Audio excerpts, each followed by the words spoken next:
어느덧 교직에 몸을 담은 지도 20여 년이 훌쩍 지나버렸습니다. 그 오랜 시간 선생님으로 살아오면서 수많은 학생들을 만났지만 누구에게나 처음이라는 순간은 유난히 깊은 인상으로 마음속에 남기 마련입니다. 시간이 아무리 지나도 첫 출근의 떨림이나 처음 만난 사람들의 얼굴은 쉽게 잊히지 않듯이 말이죠. 저에게도 그런 처음이 있습니다. 바로 초등학교 교사로서의 첫 발걸음을 내디뎠던 시절입니다. 지금 돌이켜보면 교사로서의 첫 해는 모든 것이 낯설고 서툴렀지만 그만큼 순수한 열정과 설렘으로 가득했던 시간이었습니다. 하루하루가 배움이었고 아이들과의 소소한 일상 하나하나가 저를 웃게 하거나 눈물 짓게 만들었던 기억으로 남아있어요.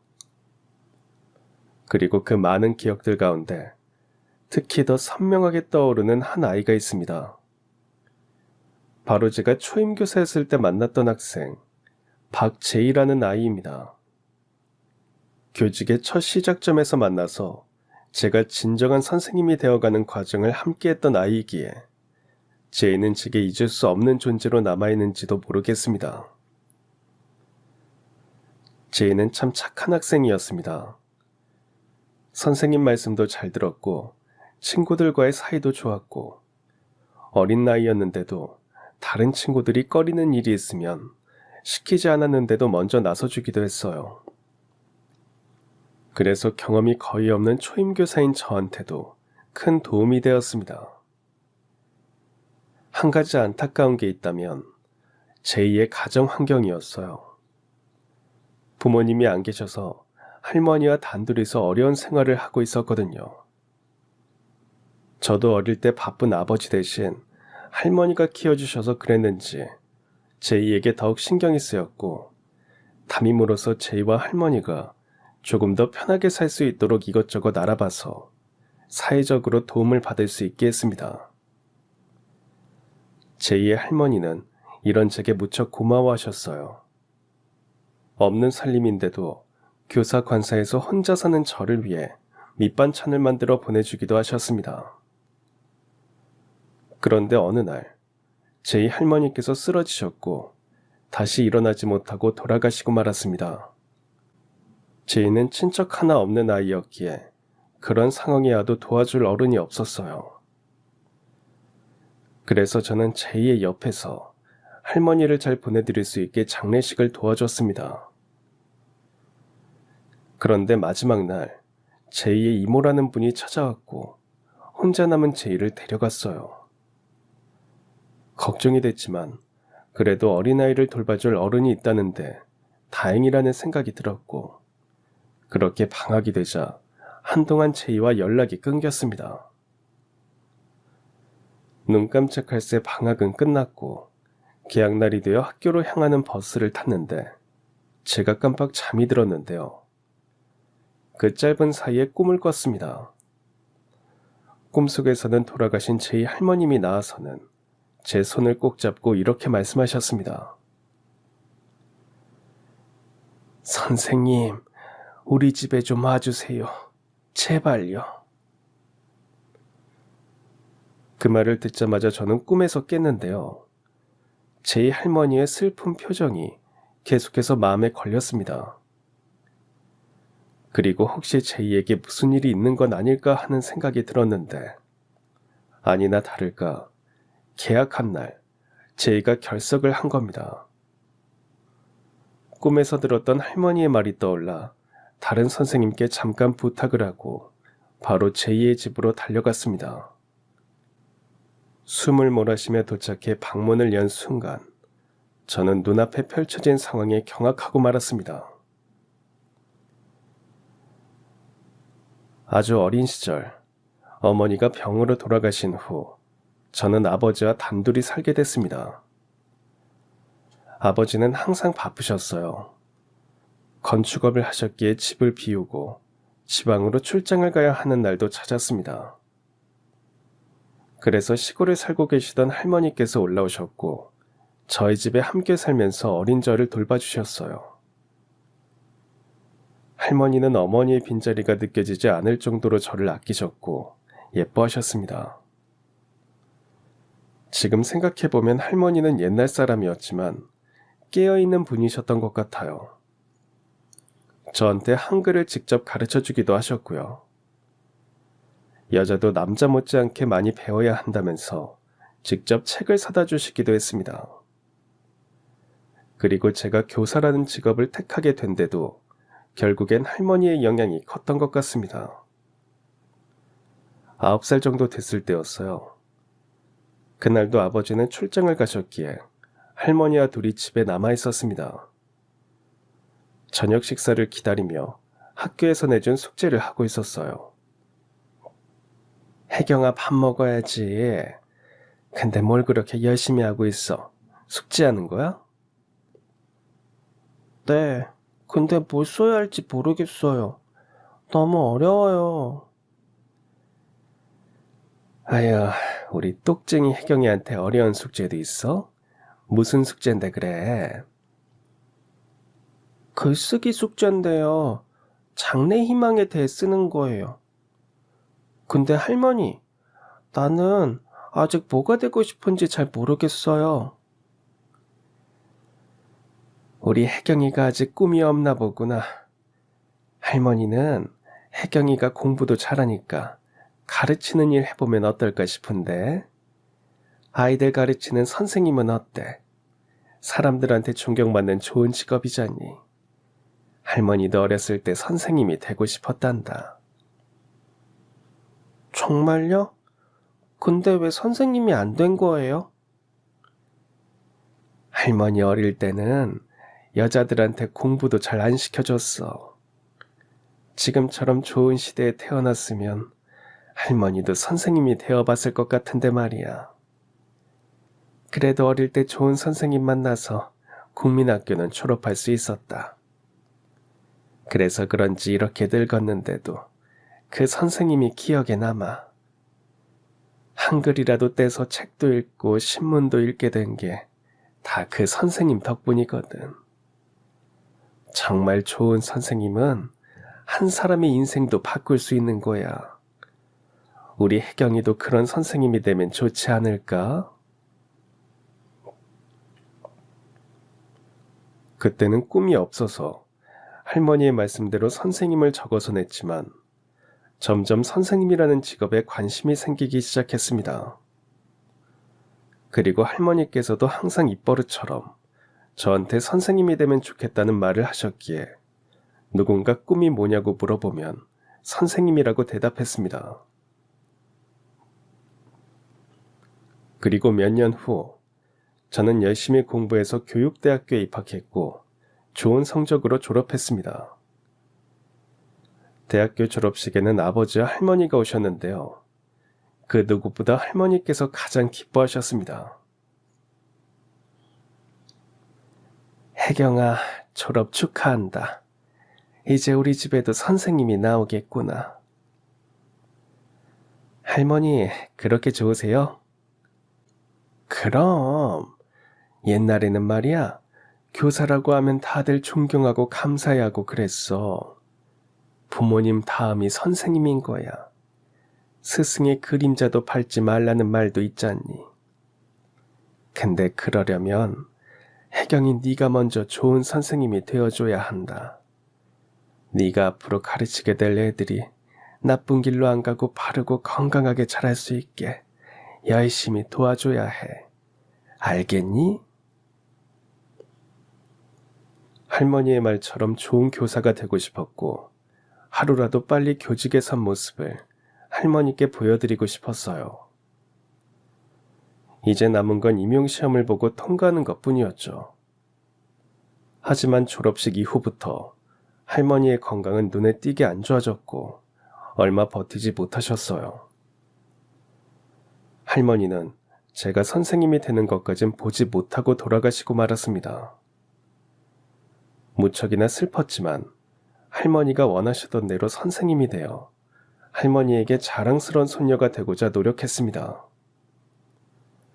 그 어떤 때보다 열심히 공부해서 임용시험을 통과했고 마침내 정교사 자격증과 합격증을 갖게 됐습니다.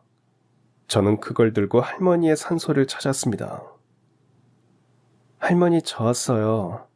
이거 합격증 보이시죠? 저 이제 초등학교 선생님 되는 거예요. 할머니가 살아계셨더라면 잘했다고 칭찬해 주셨을 텐데 그게 많이 아쉬워요. 그래도 하늘에서 잘 보고 계시죠? 할머니 말씀대로 좋은 선생님이 될게요. 저 계속 지켜봐 주세요. 1990년대 후반, 저는 교사 생활을 시작하게 됐고 시골의 한 초등학교에 발령을 받아 내려갔습니다. 그곳에서 신규 교사 연수를 받았는데요. 처음에는 도시가 아닌 것도, 교사 관사에서 사는 것도 불편했어요. 하지만 풍경 좋고 공기 맑고 순박한 사람들이 모여 사는 그곳이 점점 마음에 들었습니다. 그리고 1년 후 드디어 저는 3학년 담임을 맡게 됐습니다. 담임으로 첫 출근을 하는 날, 앞으로 학생들과 어떻게 지내야 할지 걱정이 됐습니다. 걱정 반 설렘 반으로 교실의 문을 열었더니 수십 개의 눈이 순식간에 저를 향했습니다. 심장이 밖으로 튀어나올 듯 뛰는 게 느껴졌지만 아이들 앞에서는 티를 내지 않고 활기차게 인사를 했습니다. 오늘부터 1년간 여러분과 함께 지낼 담임 선생님이에요. 선생님 이름은 김혜경이고 앞으로 즐겁고 건강하게 잘 지내봅시다. 담임은 처음이니까 우리 반 학생들이 많이 도와줬으면 좋겠어요. 잘 부탁해요. 박수와 환호로 저를 맞아주는 아이들을 보니 처음에 느꼈던 긴장감이 줄어들었고 이 학생들과 앞으로 우리 반을 잘 이끌어 가보겠다고 다짐했습니다. 초임교사였던 제게는 모든 게 낯설고 긴장의 연속이었지만 그만큼 아이들 하나하나가 특별하게 느껴졌습니다. 아침마다 교실 문을 열고 들어오는 아이들의 얼굴을 살피며 이름을 익혀가던 어느 날, 유독 조용히 눈에 띄지 않게 행동하는 한 아이가 내 눈에 들어왔어요. 바로 박재희라는 학생이었습니다. 제이는 착하고 말썽 부리는 일도 없고 선생님인 제 말도 잘 들었지만 다른 아이들에 비해 말수가 적고 혼자 있는 시간이 많았어요. 처음엔 성격이 조용한 아이라고 생각했지만 며칠 후 학부모 연락처를 정리하던 중에 제이가 할머니와 단둘이 산다는 사실을 알게 됐습니다. 제이는 부모님이 사고로 돌아가신 후 할머니와 단둘이 살고 있었어요. 저 역시도 할머니 손에 자라서 그랬는지 그 사실을 알고 나자 마음 한쪽이 저릿했습니다. 그래서였을까요? 저는 제이에게 조금 더 관심이 갔습니다. 그때만 해도 지금과 달리 학기 초가 되면 가정 방문을 하는 게 중요한 연례 행사였습니다. 저 역시도 며칠간 아이들의 집을 들르면서 어떻게 살고 있는지도 보고 부모님들이 원하는 건 어떤 게 있는지도 들었어요. 시골분들이라 그런지 선생님에 대한 대접이 극진했습니다. 제가 갈 때마다 아들, 딸 잘 부탁한다면서 뭐라도 하나 더 챙겨주시려고 했어요. 그렇게 며칠 아이들의 집을 다니다 드디어 제인의 집으로 가정방문을 가는 날이 됐습니다. 유독 따뜻하고 화창했던 봄날의 어느 오후였어요. 학교에서 멀지 않은 골목길을 따라 들어가니 작고 낡은 집 한 채가 보였습니다. 주소를 확인해 보니 그곳이 제인의 집인 것 같았는데 생각했던 것보다 훨씬 작고 허름했어요. 거의 다 녹슨 문을 몇 번 두드리자 안에서 작고 굽은 허리의 할머니 한 분이 나오셨어요. 주름진 얼굴엔 약간의 놀람과 긴장이 서려 있었지만 이내 미소를 지으며 저를 반겨주셨습니다. 아이고, 선생님 오셨어요. 먼 길 오시느라 고생 많으셨어요. 누추하지만 들어오세요. 아닙니다. 제가 뵙고 싶어서 온 건데요. 귀한 시간 내주셔서 감사합니다. 저는 제2 담임 김혜경이라고 합니다. 얼굴도 고우신데 이름도 참 예쁘시네요. 신발을 벗고 들어선 제2의 집은 작고 단출했지만 곳곳에서 정성스레 정돈된 생활의 흔적이 느껴졌습니다. 조용히 둘러보니 한쪽 벽에는 오래된 가족 사진이 걸려 있었어요. 조금 젊었던 시절의 할머니와 아기 시절의 제2, 그리고 사고로 돌아가셨다는 부모님인 듯 했습니다. 선생님 목마르시죠? 보시다시피 저희가 어렵게 살아서 뭐 드릴 것도 없고 시원한 보리차라도 드셔보세요. 감사합니다, 할머니. 그리고 저 보리차 좋아요. 어릴 때 저희 할머니께서도 제가 학교 갔다 오면 이렇게 보리차를 시원하게 해서 주시곤 했거든요. 그러셨어요. 할머니가 선생님을 많이 예뻐하셨나 보네요. 저는 제2 할머니와 마주 앉아 아이의 학교 생활에 대한 이야기를 나누기 시작했습니다. 제2는 정말 착해요. 제 말도 잘 듣고 누구보다 성실하고요. 조금 걱정되는 게 있다면 조용하고 소극적이라는 건데, 그래도 발표도 조금씩 늘고 있고요. 친구들과도 잘 어울리려고 노력하는 중이에요. 할머니는 말없이 고개를 끄덕이시더니 조심스럽게 말씀하셨습니다. 선생님, 우리 제2 불쌍한 애입니다. 어릴 적에 사고로 부모 잃고 엄마 아빠 정은 하나도 못 받고 자랐어요. 할머니로서 그게 제일 미안하고 안쓰럽습니다. 그리고 할머니랑 살아서 그런지 일찍 철이 든 것 같아요. 10살이면 한창 응석도 부릴 나이인데 늙은 할미 걱정할까봐 다 괜찮다고만 하고 속마음을 드러내는 법이 없어요. 저기 선생님, 우리 제2 학교에서도 별일 없죠? 제가 봤을 때도 제가 마음을 드러내기 어려워하는 것 같긴 해요. 그래도 천천히 기다려주려고요. 아직 어린아이잖아요. 할머님, 제가 곁에서 잘 지켜볼 테니까 걱정하지 마세요. 선생님이 그렇게 말씀해 주시니 참 감사합니다. 저는 많이 미안하거든요. 할머니 손에 자라서 혹시 부족한 게 많을까 싶어서요. 아니에요. 제가 말수가 적고 표현을 안 해서 그렇지 얼마나 사랑 많고 따뜻한 아이인지 느껴져요. 할머니가 참 잘 키우신 것 같아요. 그 말에 할머니는 안심이라는 듯 작게 웃으셨습니다. 짧은 방문이었지만 제2의 집을 다녀온 뒤에는 그 두 사람에게 뭐라도 도움이 되고 싶었습니다. 그래서 제2를 지원해줄 방법이 있는지 찾아보던 중에 교육청이나 장학회, 민간단체나 종교기관을 통한 장학금 사업이 몇 개 있다는 걸 알게 됐습니다. 그래서 저는 제2가 장학금을 받을 수 있게 추천서를 써서 신청했고 며칠 뒤 기쁜 소식이 들려왔습니다. 교육청에서 저소득층 아동에게 주는 장학금을 제2가 받을 수 있게 된 거죠. 그래서 학교 수업이 끝난 후 집에 가려는 제2를 불렀습니다. 제2 바쁘니? 잠깐 선생님이랑 이야기 좀 하고 갈래? 네, 선생님. 무슨 시키실 일이라도 있으세요? 그게 아니라 선생님이 제2가 받을 수 있는 장학금을 몇 개 알아보고 신청했는데 그게 통과가 됐어. 그래서 이번 1년 동안은 학용품 살 돈이나 생활비를 받을 수 있을 거야. 정말요? 선생님 감사합니다. 사실 할머니 몸이 안 좋으셔서 요즘은 예전만큼 일도 못하셔서 걱정이었거든요. 그랬구나.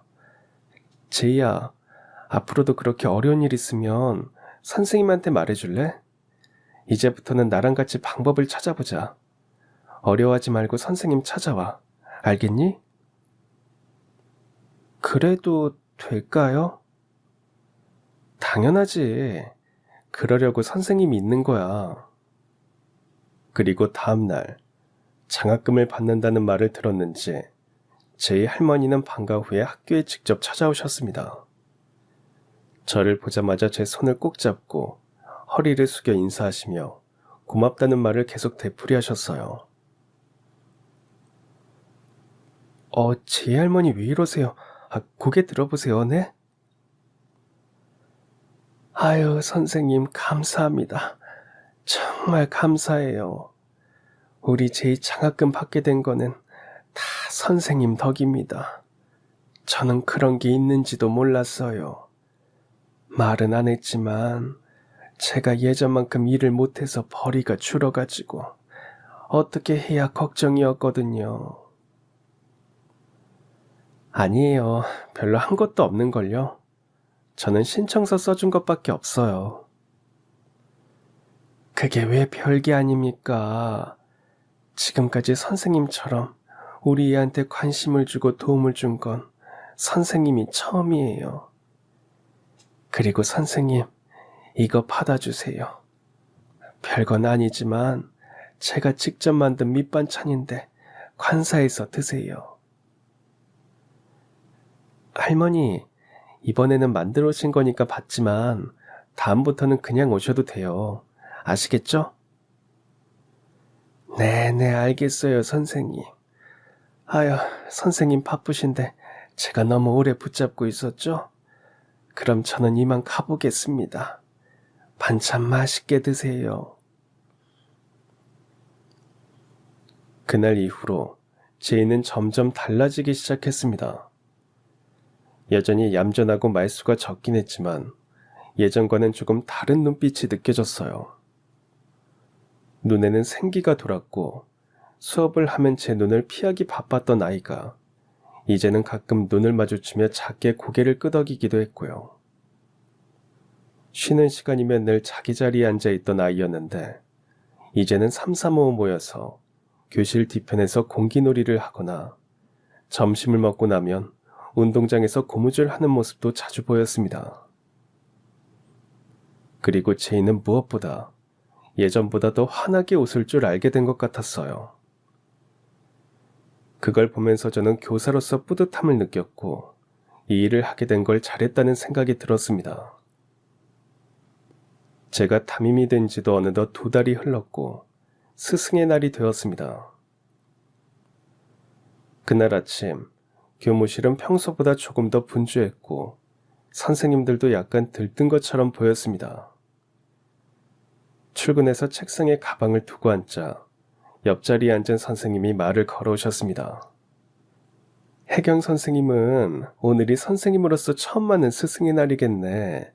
기분이 어때? 잘 모르겠어요. 저는 아직 제가 선생님이라는 것도 가끔 실감이 안 나거든요. 나도 초임교사 시절 때 생각난다. 그때 담임 맡았던 반 애들이 노래 불러줬거든. 스승의 은혜. 그 노래 알지? 나는 그 노래 듣고 울었잖아. 혜경 선생님 반 아이들은 뭘 준비했는지 기대되지 않아? 아직 10살짜리 어린애들인데 뭘 준비했겠어요. 카네이션만 달아줘도 너무 기분 좋고 감동일 것 같아요. 그리고 저는 아침 조회를 하러 3학년 저희 반으로 들어갔습니다. 그런데 제가 교실 문을 열고 들어가자마자 아이들은 들뜬 표정으로 선생님 감사합니다라는 함성으로 저를 맞아줬어요. 그리고 한 명씩 저에게 와서 카네이션이나 간식, 그리고 작은 선물 상자를 건네줬습니다. 초임교사였던 제게는 첫 번째 스승의 날이었기에 모든 것이 낯설면서도 설레었습니다. 그런데 제이는 언제나처럼 조용히 아무 말 없이 자기 자리에 앉아 있었어요. 저는 제이 쪽을 안 보는 듯 했지만 왠지 모르게 마음 한쪽이 신경 쓰였습니다. 사실 아이들이 주긴 했지만 꽃이나 선물 모두 그 부모님들이 준비해서 보내주신 거였는데요. 지인은 그럴 형편이 아니었기에 혹시 부담을 느끼진 않았을까 하고 걱정이 됐습니다. 첫 번째 스승의 날은 축하와 인사로 분주하게 지나갔고 아이들이 모두 하교한 뒤 혼자 남아 교실을 정리하고 있었습니다. 마지막으로 교탁을 정리하고 있는데 아래 칸에 작고 하얀 봉투가 있는 걸 발견했습니다. 그 위에는 가지런한 글씨로 이렇게 적혀 있었습니다. 김혜경 선생님께. 저는 조심스럽게 봉투를 열어봤는데요. 안에는 분홍색 편지지에 정성스레 써내려간 손편지가 들어있었습니다. 편지를 쓴 주인공은 제이였습니다. 한 글자 한 글자 써내려간 편지에는 제이의 마음이 고스란히 담겨 있었습니다. 선생님, 저 제이예요. 선생님이 오신 뒤로 학교 오는 게 좋아졌어요. 제가 너무 쑥스러워서 말은 잘 못하지만요. 항상 감사하게 생각하고 있어요. 카네이션이나 선물은 못 사서 편지라도 쓰고 싶었어요. 항상 옆에 있어 주셔서 감사합니다. 앞으로도 선생님 말씀 잘 듣는 착한 학생이 될게요. 첫 번째 스승의 날 축하드려요. 아참, 그리고 이 꽃은 집에 가는 길에 발견한 건데요. 선생님이랑 닮아서 넣어봤어요. 편지에는 이름 모를 들꽃 한 송이가 붙어 있었고 종이의 한 구석에는 삐뚤빼뚤한 글씨로 선생님 고맙습니다라는 말이 적혀 있었어요.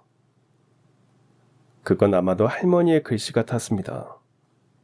두 사람의 마음이 그대로 전해져 울컥했습니다. 교사로서 받는 첫 번째 스승의 날 편지. 값비싼 선물이나 화려한 말도 없었지만 그 어떤 것보다 귀하고 따뜻했어요. 저는 조용히 책상에 앉아 제이가 남긴 그 마음을 천천히 되새겼습니다. 저는 그날 선생님이 있어서 학교에 오는 게 좋아졌다는 제이의 그 마음을 계속해서 지켜주겠다고 다짐했습니다. 스승의 날이 지나고 더위가 점점 심해지더니 드디어 여름방학이 되었습니다. 아이들도 다들 들뜬 모습이었어요. 시골에도 교육열이 붙어서 아이들은 다들 한두 개씩 학원을 다니고 있었습니다.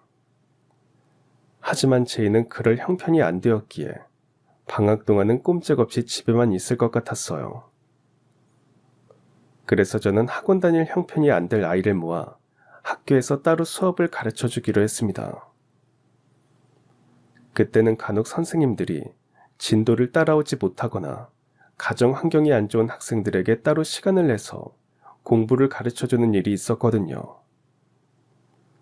조사를 해보니 제이를 포함해 총 3명의 학생이 있었고 일주일에 2번씩 학교에서 만나 아이들이 어려워하는 과목을 가르쳐줬습니다. 시골의 여름이 유난히도 더웠던 날, 더위에 지친 아이들은 수업에 집중을 못했습니다. 더 이상 교실에 있어봤자 공부가 안 될 것 같았어요.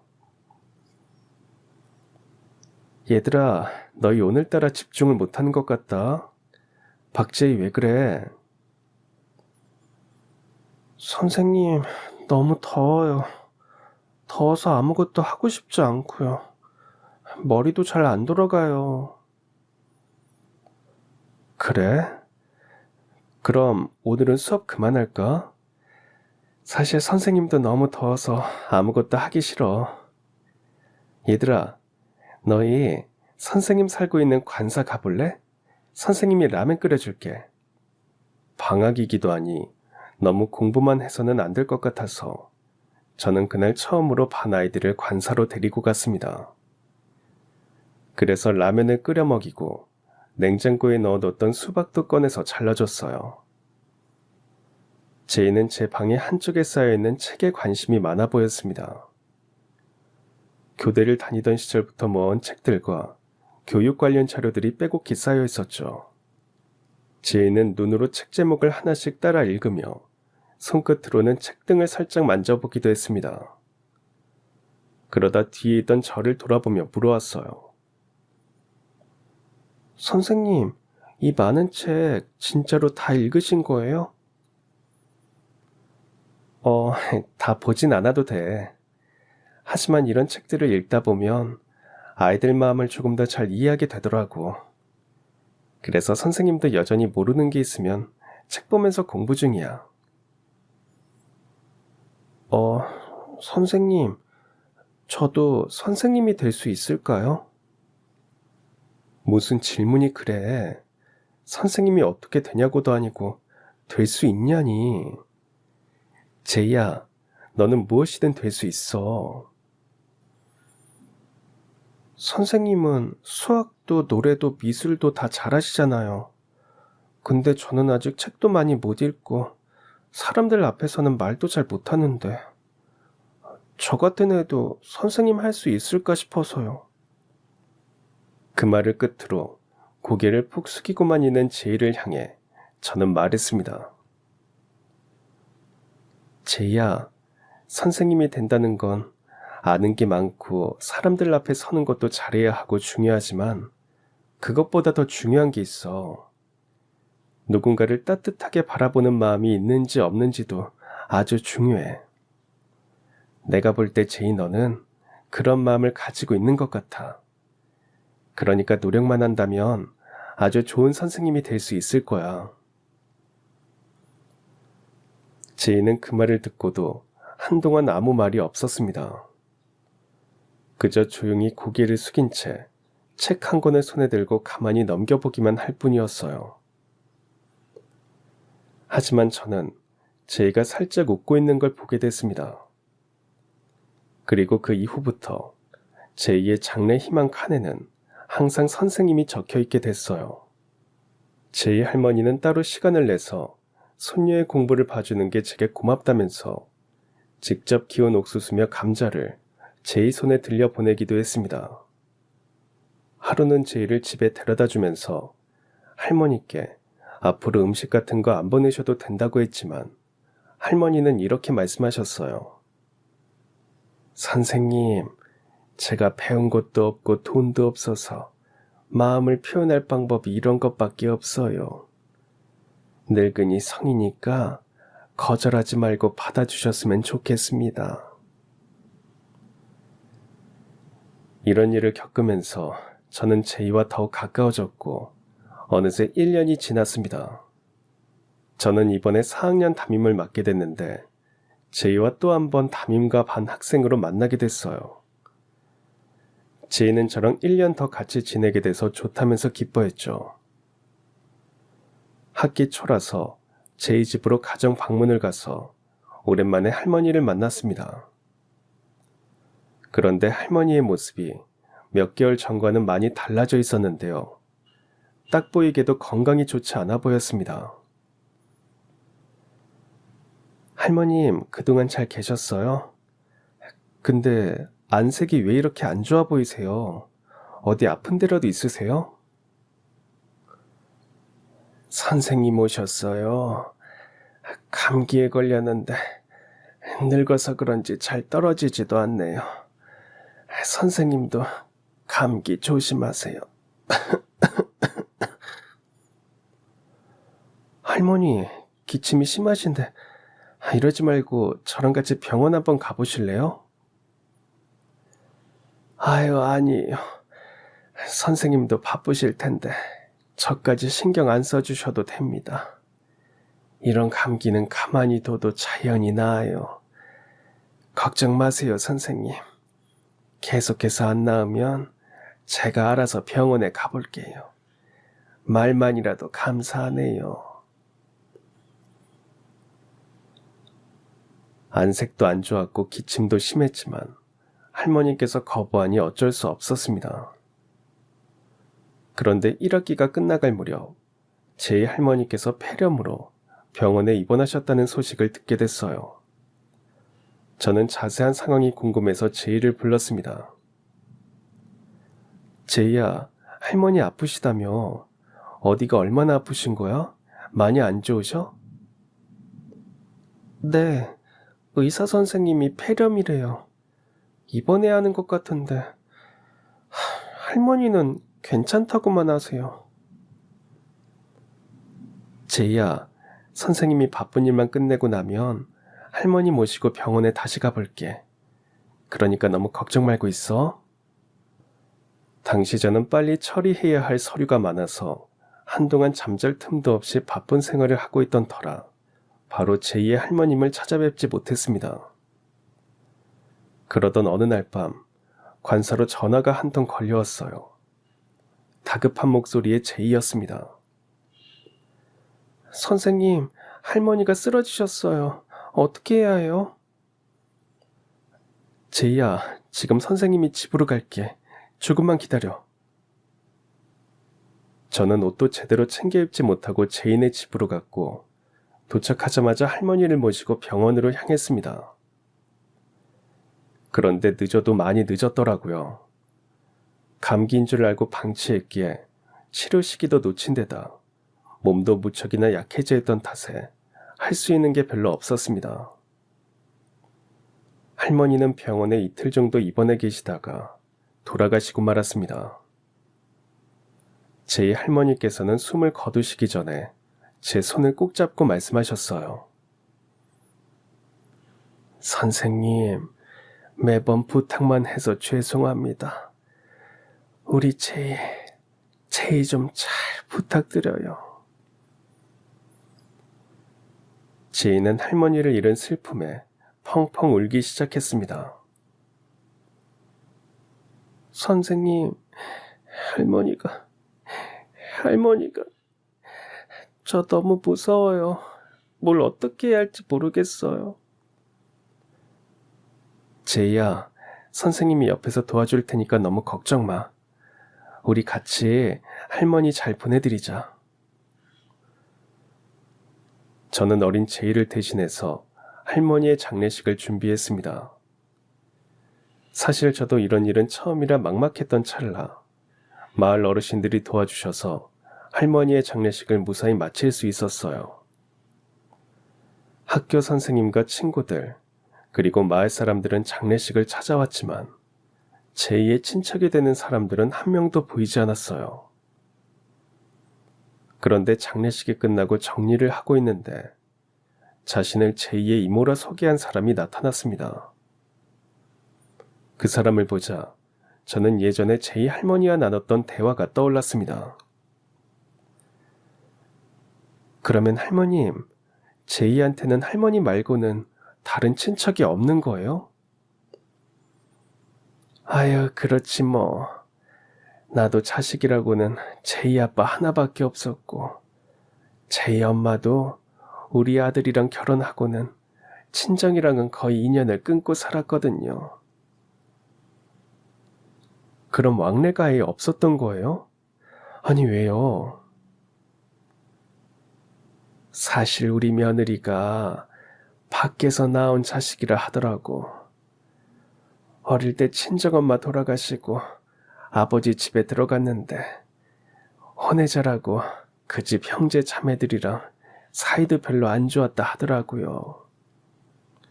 아버지라는 사람도 겨우 학교만 보내줬고 아휴, 제이 엄마도 인생이 참 불쌍했어.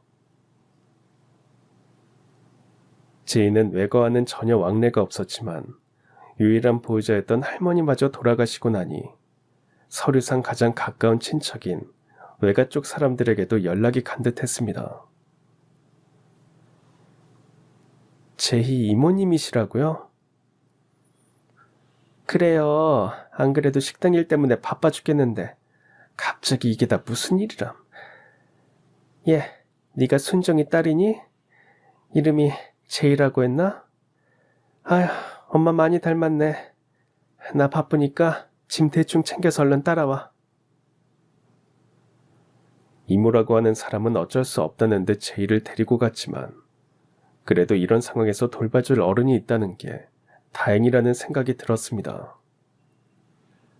제이는 이모를 따라가기 전에 저에게 와서 인사를 했습니다.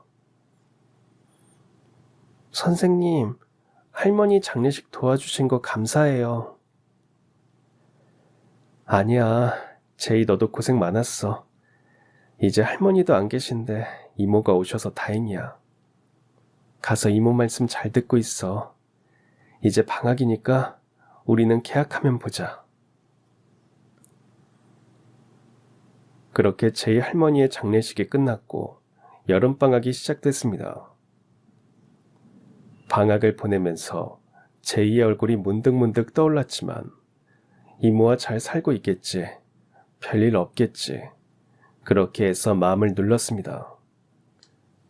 그때 너무 정신이 없어서 이모 연락처를 받아두지 못한 게 계속 마음에 걸렸지만 그래도 친척 집에서 잘 지내고 있을 거라고 믿고 싶었습니다.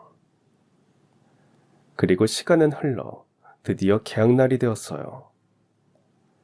학교에 가서 제이를 만나면 방학 동안 어떻게 지냈는지, 앞으로는 이 학교를 계속 다닐 수 있는지, 아니면 이모가 있는 동네로 전학을 가야 하는 건지 물어볼 것 투성이었습니다. 그렇게 학교로 향하는 버스에 올라탔는데 그날따라 유독 잠이 쏟아졌고 저도 모르게 스르르 눈이 감겼습니다. 그리고 꿈을 꿨는데요. 꿈속에는 돌아가신 제이 할머님이 나타났습니다. 할머니는 평소처럼 조용한 말투로, 그러나 분명한 목소리로 제 손을 꼭 잡고 말했습니다. 선생님, 제가 선생님한테는 고맙다는 말밖에 할 게 없어요. 아니에요, 할머니. 저도 할머니한테 받은 게 많은걸요. 저기 선생님, 면목 없지만 앞으로도 우리 손녀 잘 부탁드립니다. 제이만 잘 살면 저는 여한이 없어요. 할머니, 제이는 제가 잘 보살필 테니까 걱정 마세요. 그리고 선생님, 죄송하지만 이 늙은이 부탁 하나만 더 들어주실 수 있을까요? 지금 바로 우리 집에 좀 가주세요. 지금요. 할머니는 간절한 표정으로 그 말만 남기고 사라졌고 저는 숨이 턱 막힌 듯 놀라서 잠에서 깨어났습니다. 이마에 땀이 맺혀 있었고 심장이 빨리 뛰었어요. 버스는 이미 학교 앞 정류장에 거의 다다르고 있었습니다. 꿈은 꿈이었지만 왠지 모르게 무시해서는 안 될 것 같은 느낌이 들었고 집에 좀 와달라는 그 말이 생생하게 느껴졌습니다. 그래도 일단 학교에 왔으니 교실로 올라가 출석부를 펼치고 아이들 얼굴을 하나하나 확인하는데 제이가 보이지 않았습니다. 분명 출석 명단에도 이름이 있었고 전학간 기록도 없었는데 자리는 비어 있었어요. 지금까지 단 한 번도 지각이나 결석을 하지 않던 아이였기에 이상한 기분이 들었어요. 얘들아, 제이는? 제이 안 왔니? 왜 안 왔는지 아는 사람 있어? 하지만 그 누구도 제이의 소식을 아는 아이들이 없었고 순간 꿈속에서 들었던 할머니의 말이 떠올랐습니다. 망설일 것도 없었어요. 저는 곧장 교감 선생님께 사정을 말씀드리고 급히 제이의 집으로 달려갔습니다. 대문은 닫혀 있었고 문을 두드려도 아무 대답이 없었어요. 마음이 급해진 저는 녹슨 문을 계속 발로 찼습니다. 그랬더니 굳게 닫혀있던 문이 열렸고 방 안으로 들어갈 수 있었어요. 그리고 안쪽에서 정신을 잃은 채 쓰러져 있는 제이를 발견했습니다. 제이야, 선생님 왔어. 정신 좀 차려봐, 제이야. 아무리 몸을 흔들고 크게 불러봐도 제이는 아무런 반응이 없었어요. 저는 주변 사람들의 도움을 받아 119를 불러 가까운 병원으로 제이를 옮길 수 있었고 수액을 맞은 뒤에야 아이는 겨우 눈을 떴습니다. 제이야, 정신이 드니? 괜찮아? 나 누군지 알아보겠어? 선생님. 그래, 나야. 선생님이야. 아, 대체 무슨 일이 있었던 거야? 집에 왜 혼자 있었어? 너 이모네 집에서 지내고 있던 거 아니야? 걱정스럽게 묻는 제 말에 제이는 울음을 터뜨렸습니다. 한참을 눈물을 쏟아내더니 진정이 됐는지 그제야 방학 동안 무슨 일이 있었는지 들을 수 있었는데요. 그 이야기를 듣는 내내 너무 화가 났습니다. 장례식을 마친 뒤 따라간 이모는 작은 식당을 하고 있었다고 합니다. 제이, 너 설거지는 할 수 있지? 설거지요? 할 수는 있는데 왜요? 왜긴 왜야. 너 그럼 우리 집에서 공짜로 지내려고 했어? 밥값은 해야 할 거 아니야, 밥값은. 앞으로 놀고 먹지만 말고 시간 날 때마다 식당에 와서 그릇도 치우고 설거지도 해. 제이는 이모가 시키는 대로 설거지도 하고 집안일도 했는데요. 할머니가 돌아가셨다는 충격과 갑자기 바뀐 환경 때문인지 몸살이 났습니다.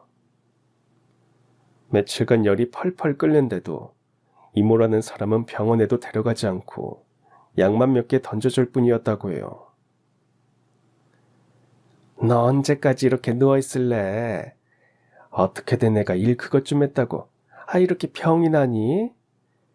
이거 먹고 내일은 무슨 일이 있어도 가게에 다시 나와서 일해. 알겠어? 이모, 저 너무 아파요. 병원에라도 데려가 주시면 안 될까요? 뭐? 병원? 애가 웃기는 소리 하네. 나한테 그럴 돈이 어딨니? 아휴, 정말. 왜 하필 내가 죄를 맡게 돼서 이런 고생을 하는 건지. 아휴. 제이는 그때 계속 여기서 있다가는 언제 죽어도 모를 것 같다는 생각이 들었고 몰래 이모네를 나와 아픈 몸을 이끌고 버스를 2번이나 갈아탄 뒤 집으로 돌아왔다고 합니다. 몸이 다 낫지 않은 데다 제대로 치료도 못 받아서 집에서 혼자 끙끙 앓다가 결국 정신을 잃고 말았죠. 어떻게 그럴 수가 있어.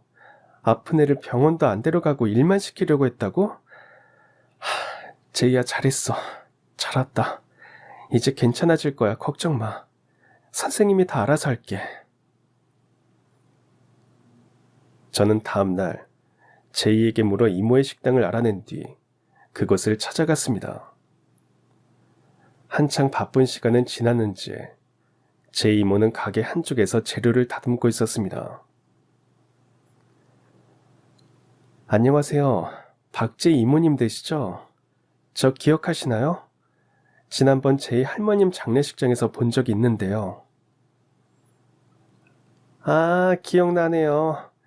근데 무슨 일로 오셨어요?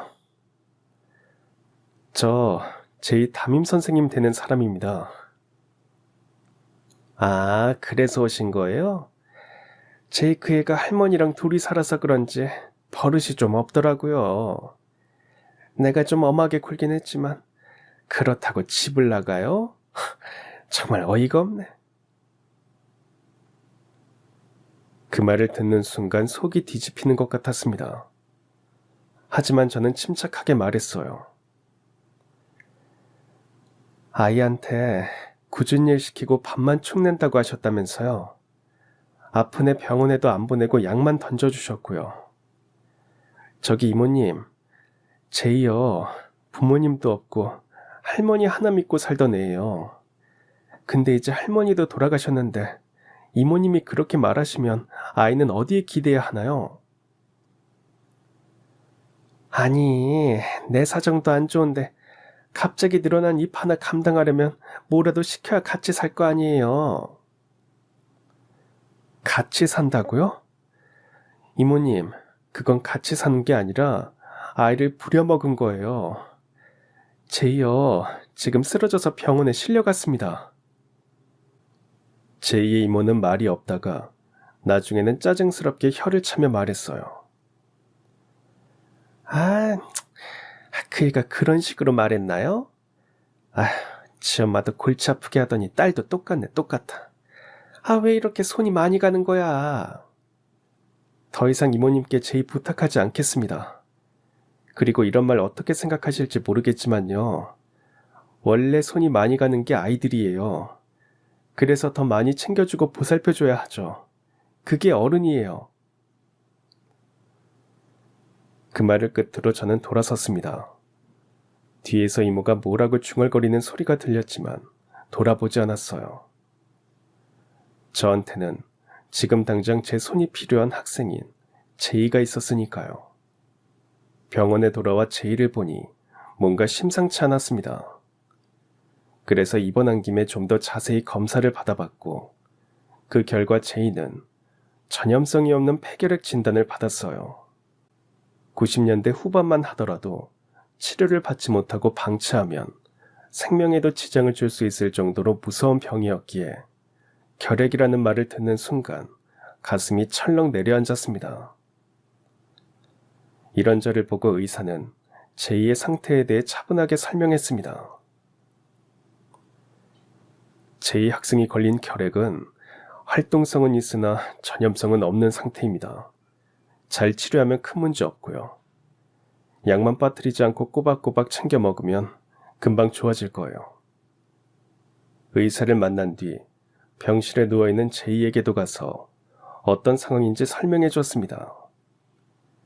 그 말을 전부 들은 제이는 작은 목소리로 말했어요. 선생님, 저 결핵이면 학교 못 다니는 거예요? 아니야, 전염성이 없으니까 학교 다닐 수 있어. 대신 밥이랑 약을 잘 챙겨 먹어야 하고 피곤하지 않게 생활하면 돼. 제이는 말없이 고개를 끄덕였지만 어딘가 불안해 보였습니다. 아무래도 병원비와 앞으로 들어갈 치료비를 걱정하는 눈치였죠. 제이야, 병원비는 선생님이 벌써 계산했고 앞으로 치료비는 걱정하지 마. 보건소에 등록하면 다 지원해준다고 하더라. 제이, 너는 아픈 거 얼른 나을 생각만 해. 할 수 있지? 네, 선생님. 저 얼른 나아서 건강해질 거예요. 저는 당분간 제이의 보호자가 되어 챙겨주기로 했습니다.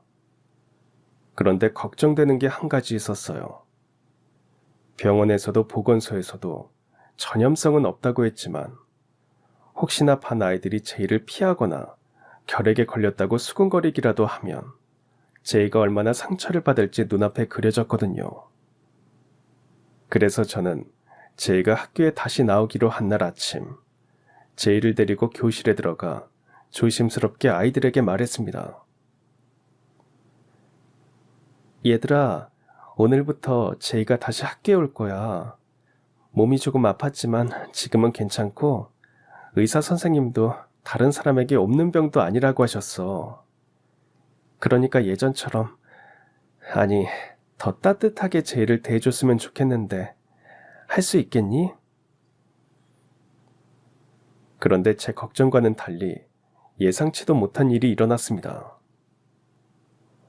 선생님, 제이도 우리 반 친구인데 저희도 걱정 많이 했다고요. 제이야, 이제 괜찮은 거지? 우리가 얼마나 너 기다렸는지 몰라. 제이야, 너 없는 동안 수업했던 거 내가 필기해놨으니까 이거 보고 공부하면 될 거야. 아이들은 정말 따뜻하게 다시 돌아온 제이를 반겨주었습니다. 뿐만 아니었어요. 같은 반 학부모들은 스스로 모금 활동을 해서 금전적으로 제이를 도와주기도 했습니다. 이런 모두의 걱정과 염려 덕분에 제이는 하루가 다르게 건강해졌고 예상보다 빨리 결핵 완치 판정을 받았습니다. 그리고 그날 밤 오랜만에 제이 할머니가 나오는 꿈을 꿨습니다. 할머니, 그날 제이 쓰러진 거 알려주시려고 제 꿈에 나오신 거 맞죠? 선생님 정말 고맙습니다. 이제 정말이지 여한 없이 갈 수 있을 것 같습니다. 이게 다 선생님 덕분이에요. 할머니, 제이는 제가 계속해서 지켜볼게요. 그러니까 걱정 말고 이제 편히 쉬세요. 할머니는 편안한 표정으로 뒤돌아 어딘가로 걸어가셨고 저는 꿈에서 깨어났습니다. 제이 할머니께서 마지막으로 왔다 가신 거라는 생각이 들었어요. 제이의 이모는 보호자로서 자격이 없다는 게 입증됐고 제이는 고아원에 들어가게 됐습니다. 제이야, 지내는 곳은 어때? 괜찮아? 그럼요, 선생님. 이모 집에서 사는 것보다 훨씬 좋은걸요. 원장님도 너무너무 잘해주시고요. 같이 지내는 언니, 오빠, 동생들도 다 착하고 재밌어요. 정말? 제이야, 나는 네가 괜히 괜찮은 척은 안 했으면 좋겠어. 선생님한테는 어떤 기분이든 솔직하게 말해줘도 되니까 애써 밝은 척은 안 해도 되는 거 알지? 선생님 정말이에요. 밥도 잘 나오고요. 그동안 할머니랑 단둘이 살면서 외로울 때도 있었는데 지금은 오히려 가족이 생긴 것 같은 기분이에요. 저 진짜 잘 지낼 거니까 걱정 마세요. 제이는 많은 일을 겪고 예전보다 더욱 씩씩해진 것 같았습니다. 그리고 들은 것처럼 고아원 원장님이 사랑으로 아이들을 보듬어 주셔서 예전보다 훨씬 건강해졌고요. 진심으로 웃는 날들이 많아졌죠. 그렇게 안정적인 생활을 하다 보니 제이의 성적도 점점 좋아졌습니다. 눈 깜짝할 사이에 1년이 지났고 제이가 5학년으로 올라가면서 저와는 헤어지게 됐어요. 하지만 꿈에서 제이 할머니께 약속한 것처럼 저희는 계속해서 끈끈한 사제간으로 함께했습니다. 그리고 어느덧 제이가 졸업하는 날이 됐어요. 그때도 제가 담임은 아니었지만 제이는 졸업식을 마친 뒤 저를 찾아왔습니다. 선생님, 저 왔어요. 이제 진짜 선생님이랑 헤어지게 됐네요. 그러게, 우리 제이 언제 이렇게 컸어. 정말 잘 컸다. 할머니도 하늘에서 보시고 기특하다 생각하실 거야. 선생님 정말 감사합니다. 선생님 덕에 학교 생활도 잘할 수 있었고 엇나가지 않고 바른 길로 갈 수 있었어요. 이 은혜는 절대 안 잊을 거예요. 제이야, 선생님한테도 너는 특별한 제자로 기억될 거야. 우리 인연 여기서 끝이 아니니까 중학교 가서도 계속 연락하고 지내자. 이거 선생님 연락처니까 힘들거나 고민 있을 때는 언제든지 전화해. 자, 그럼 우리도 사진 찍고 맛있는 거 먹으러 갈까? 원래 졸업하는 날에는 짜장면 먹는 거잖아. 선생님이 사줄게. 저는 제이를 만났던 그 시골 초등학교에서 2년 정도 더 있다가 다른 학교로 발령받았습니다. 그래도 제이와의 연락은 끊어지지 않았고 계속해서 서로의 안부를 주고받으며 지냈어요. 제이는 열심히 공부한 덕에 중고등학교 때도 장학금을 받았고 좋은 대학교를 나와 임용시험을 본 뒤 국어교사가 되었고 지금도 어느 고등학교에서 일하고 있습니다. 제이는 가끔 자신이 가르치는 아이들에게 왜 선생님이 되었느냐는 질문을 받는다고 합니다. 그럴 때면 이렇게 대답해주곤 한대요. 어릴 때 나를 끝까지 믿어준 선생님이 있었는데 나도 누군가에게 그런 사람이 되고 싶었어. 저 역시도 여전히 초등학교 교사로 일하고 있지만 제이는 언제나 제 기억 속에 또렷하고 특별하게 남아있습니다. 제이는 지금도 계절이 바뀌거나 무슨 일이 있을 때마다 연락을 주곤 합니다. 선생님, 올해 제가 만난 아이들도 참 예뻐요. 최근에 알게 된 시인데요. 좋은 구절이 많아서 선생님한테도 보내드립니다. 선생님, 일교차가 심하네요. 아픈 데 없이 잘 지내고 계시죠? 이제 곧 스승의 날인데 또 찾아뵐게요. 이번에는 제가 맛있는 식사 대접할게요. 제이가 처음 선생님이 되었다는 소식을 들었을 때 저는 마음속으로 제이 할머니께 속삭였어요. 제이 할머님, 그곳에서 다 지켜보고 계시죠? 우리 제이 정말 잘 컸어요. 제이와 저는 선생님과 제자 그 이상의 사이가 된 것 같습니다. 여전히 연락을 주고받으며 같은 길을 걷는 동료로, 선후배로, 그리고 때로는 가족처럼 서로를 챙기며 살아가고 있어요. 저희는 앞으로도 이렇게 서로의 곁에서 조용히 응원하며 함께할 것입니다. 그럼 지금까지 사연 들어주셔서 감사합니다. 사연이 재밌으셨다면 구독과 좋아요 부탁드려요. 감사합니다. 안녕히 계세요.